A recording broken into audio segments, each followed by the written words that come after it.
الو. ايوه انا سندريلا. ازيكم عاملين ايه؟ عرفوني ايه المشكلة.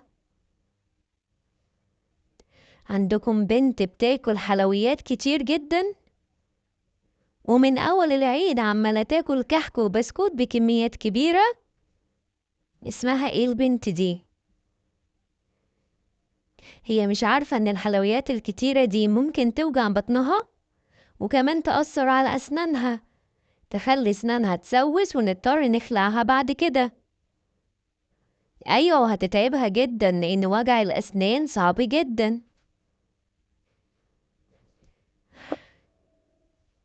بتسمع كلام ماما ومش هتاكل تاني كحك وبسكوت وحلويات كتير؟ خلاص اتفقنا. لو ما سمعتش كلام ماما ابعتولي تاني وكلموني وانا هبعت حد يجيبها عندي عشان اعلمها تقلل من كمية الكحك والبسكوت اللي هي بتاكلها.